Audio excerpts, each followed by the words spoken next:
Welcome to another episode of LA Fishguys, episode 80. Can you believe it?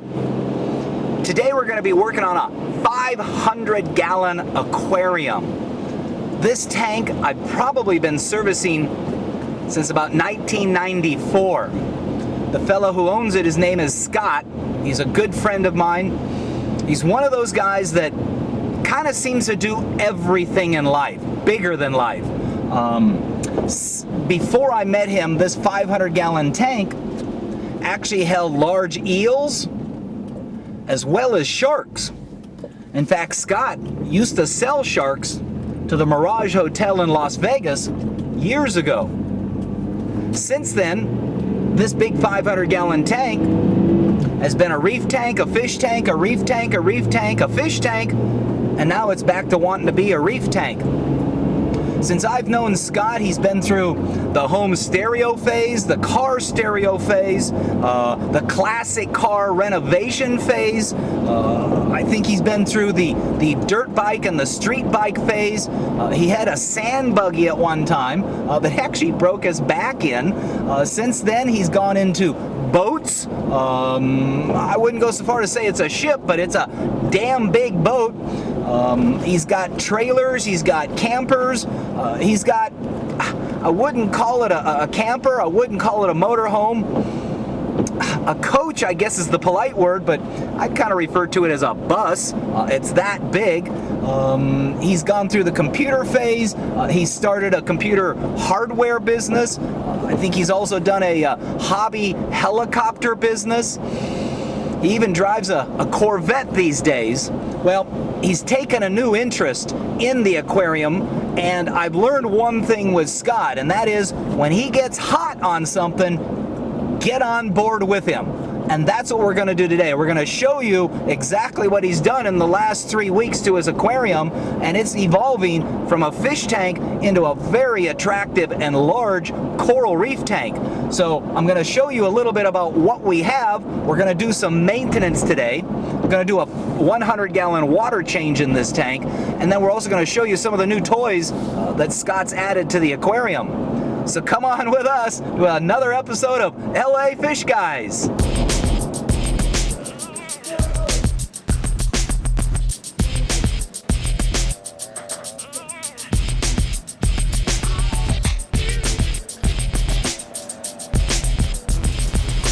And meet Scott. Scott, tell us about your big aquarium. Well, it's a 480-gallon system. I've had it for a long time. It was built into the house in 1997. The house was actually bought around the fish tank. It's 4 foot long, or 4 feet wide, 8 feet long, and 2 feet tall. Let me show you down below. Over here we have the original biological filter. It's been with the system since I had it originally built. Originally it was completely packed with bio balls, and when the tank was moved, we eliminated a lot of the bio balls and put in a lot of live rock instead. That's about to go bye-bye. We're going to be adding a larger sump in here. In addition, we're going to add a very large refugium. So, bye-bye biological filter that we have, and refugium, and new setup coming. Let me show you the pumps. We've got a 200-gallon-an-hour pump here driving our protein skimmer and our chiller unit. The chiller is 40 feet away in the garage. We have another 3,000-gallon-an-hour pump here drawing from the sump, returning to the tank through a pair of sea swirls at the top, and one last 3,000-gallon-an-hour pump that draws from the tank and returns through the bottom of the overflow and into a manifold, a PVC manifold with holes drilled all the way around it to keep flow underneath the live rock. All right, over here we got our reactors. We have high-grade carbon in this one to keep our water nice and clear and pure. Over here we're running GFO. The GFO keeps our phosphates in check. Both of these were newly added, one of which to address an algae bloom that we started to have, and after about 30 days of use of the GFO, the algae pretty much is all but gone. Alright, this is our skimmer closet here. We've got a big Beckett skimmer driving lots of garbage out of the tank. This is actually about a day and a half worth of skim made production from that thing. By far the best skimmer I ever had, and it's possibly going to be changed here with part of the next retrofit. We've got our ducting for our lighting system up above. There's a big 12-inch duct that runs through and vents to the outside of the house with a large Rotron 12-inch blower fan taking the air out of the light canopy area and blowing it out, keeping it nice and cool in there. We've got our moonlight controller up here in the top, some old ballast with some VHO bulbs that were removed. Plenty amount of plumbing.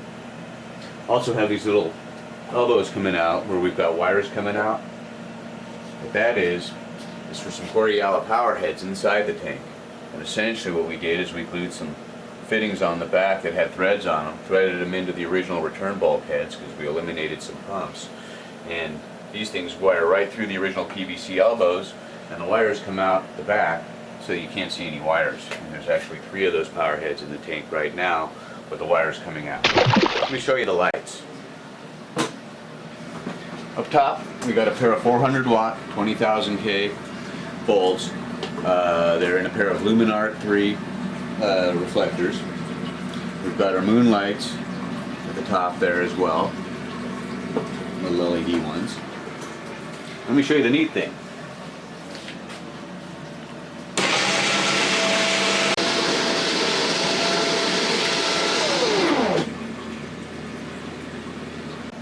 We're making use of an inexpensive electric winch.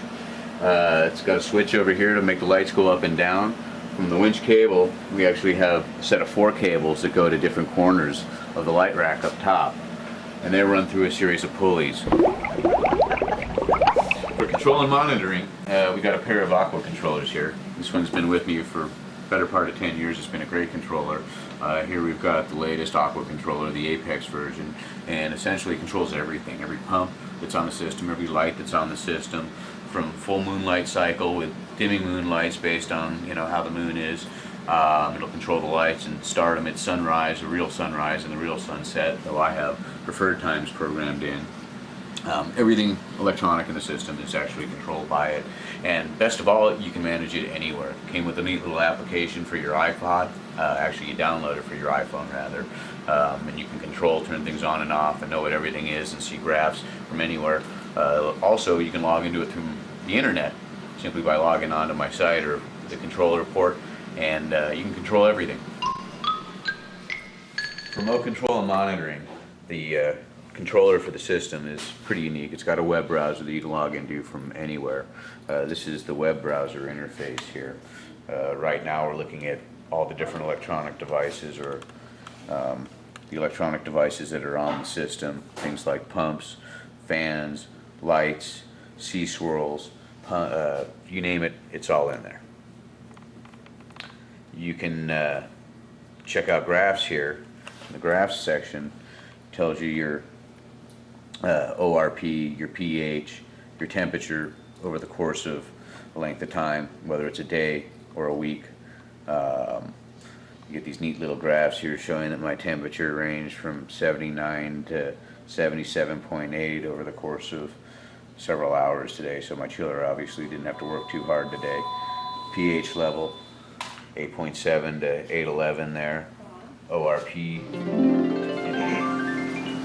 So that's a pretty slick 500-gallon tank, don't you think?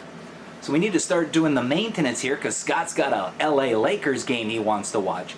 We're going to start first by using the aquarium cleaning magnets and clean the inside panels of the tank. We're then going to go through and vacuum the gravel and perform a 100-gallon water change. So let's get to work.